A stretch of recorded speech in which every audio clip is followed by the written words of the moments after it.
Mari pahami kecemasan.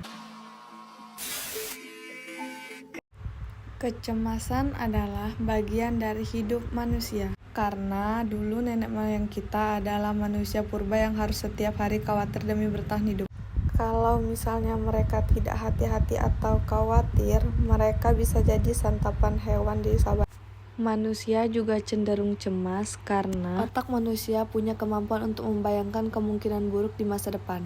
Kecemasan adalah perasaan gugup atau khawatir yang tidak nyaman tentang sesuatu yang sedang terjadi atau mungkin terjadi di masa depan.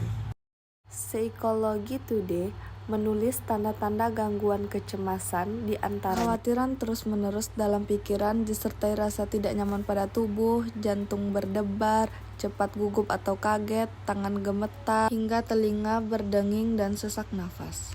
Rasa cemas paling subur ketika ada ketidakpastian dan dalam hidup penuh ketidakpastian. Pandemi, check up kesehatan, kontrolin abis konflik dengan orang lain, konflik dengan diri sendiri. Tapi kecemasan tidak selalu hal yang buruk. Ketika kadarnya pas, kecemasan bisa menarik perhatian Anda kepada sesuatu dan mendorong Anda untuk berbuat sesuatu demi melindungi kepentingan Anda. Misalnya, takut terlambat, maka akan terdorong untuk datang ke suatu tempat lebih awal. Atau khawatir tugas tidak sesuai deadline, maka akan terdorong merancang minggu dengan baik sehingga tugas rampung bahkan sebelum tenggat waktu.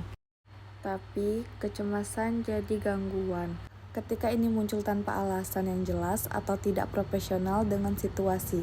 Ketika Anda merasa ini terus-menerus sehingga aktivitas dan sehari-hari Anda terganggu. Ada banyak faktor yang berkontribusi pada gangguan kecemasan, antaranya genetik, kejadian luar biasa dalam hidup, efek dari obat-obatan terlarang, kafein, alkohol, pengaruh yang overprotective, penggunaan media sosial yang tidak sehat. Anak yang terlalu dilindungi seringkali tidak punya ruang untuk belajar mengambil keputusan untuk dirinya sendiri, sehingga ketika ia dewasa, ia cenderung bingung atau tidak tahu bagaimana ketika harus berhadapan dengan tantangan atau krisis dalam hidup. Penggunaan medsos yang tidak sehat juga hanya mengundang kita membandingkan diri dengan orang lain secara berlebihan. Yang terlalu aktif di medsos biasanya lupa aktif bersosialisasi di dunia nyata, sehingga akhirnya merasa kesepian. Kecemasan adalah bagian dari hidup. Kuncinya adalah mengatur kadar kecemasan agar tidak terjadi gangguan. Ada sejumlah cara untuk mengatur kecemasan agar di tingkat yang sehat.